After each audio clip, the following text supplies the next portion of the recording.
Let's go! Same position, same spot, 2 seconds later. Ouch. But I don't edit. Cut my toenail. Don't edit on this channel for sure. Maybe I'll edit if something stupid happens, like my phone falls in the water. So let me breathe, because I can be comfortable on this channel. And we're going to talk about some surprises that happened at Ponderosa. Heroes versus villains. I didn't know any of them. And then all of a sudden, I see this guy that I adored on his season. And it was season... Tocantins, Coach. I thought Coach was brilliant when he played. The reason I thought it was not his gameplay, I thought it was brilliant with his personality. The whole Swan, island thing. I'll put it right here so you can remember. I asked that you would help me to forgive Erin as she's back in camp thinking negative thoughts about me. Dragon Slayer thinks his Dragon Cane. Coach Wade's body might be failing him in many ways, but Coach Wade still has what it takes to outlast anybody out here in this environment.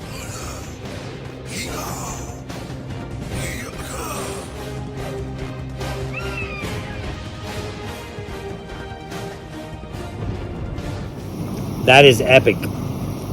Even a producer told me that is one of the most greatest picture or cinematography type thing that they've ever did. They thought it was amazing.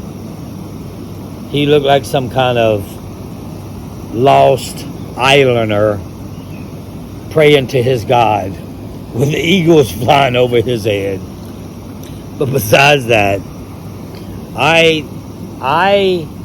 the reason there was a King Russell, and I'm not afraid to say, like some people say, oh no, I did that. That was me. You guys know I tell the truth.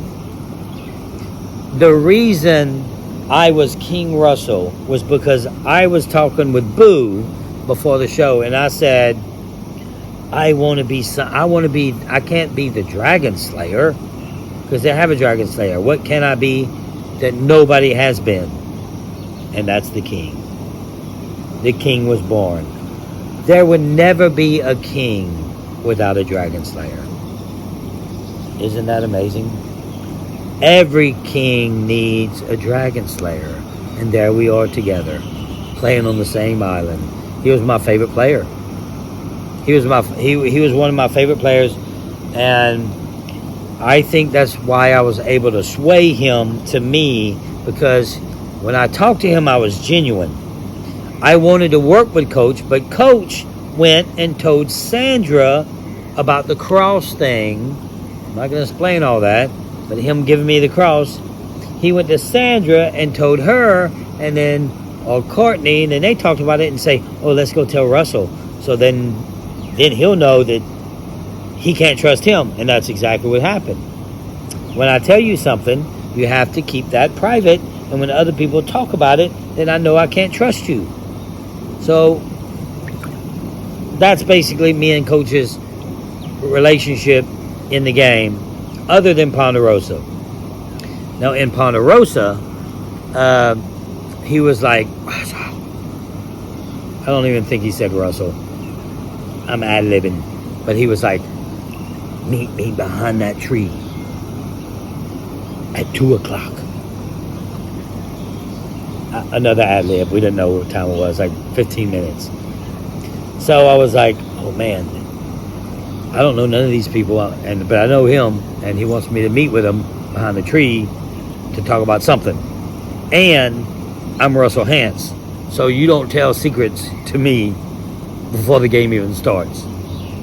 So we go behind this tree, and he says, I'm in an alliance with Randy, Tyson. We have all this planned out. We have people on the other end. I forgot who he told me, but I think it was Kobe and the firefighter, whatever his name was. He told me about him. I don't know, whatever. He was just telling me the whole story. The alliance. We have an alliance. We have phones. Everybody's talking to each other. And I'm thinking to myself, does this guy know who he's talking to? Does this guy know that he's telling me everything before the game starts? Amazing! Thank you. I appreciate that information. Which I didn't understand why they got rid of Randy right off the bat, because he was part of their gig. Get rid of Randy for them was a huge mistake. And I talked to Coach way after that, and he said the exact same thing. He said, that was a mistake. We shouldn't have got rid of Randy. In my opinion, they should have got rid of Boston Rob right off the bat. Or Russell Hantz. Well, they should have got rid of me. But they didn't know that. Sorry. I couldn't tell you that. But by not knowing me, you should get rid of two people they wanted to get rid of. One they really want to get rid of, and that was Parvati. So they did not get rid of Parvati because I saved her ass time and time again. Now let me get back to the story. I know ramble on. I hope that doesn't bother you, but that's just how I talk. My mind goes in all different places at the same time. So we go behind this thing, and he starts telling me what happens here and there. Then all of a sudden, like it's a freaking, what is that, 007 movie. All of a sudden, a helicopter comes above, right where we are, and stops. Now we're hidden. We're not by Ponderosa. We went somewhere to talk, and it just stops and watches us. All of a sudden, they're like, oh, Russell and Coach are talking. They're privately talking. Now casting is running. And we're like, what do we do? Like, there's the helicopter looking at us. They called us. We're caught. And Coach's like, you think they can kick us off the show? I'm like, you out of your mind. They ain't kicking us. Coach and Russell, they ain't kicking us off this show, dude. I ain't even worried about that.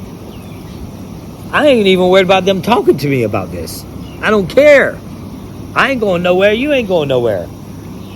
So it was funny because he gave me all this information, and the helicopter came up and called us. How does that happen?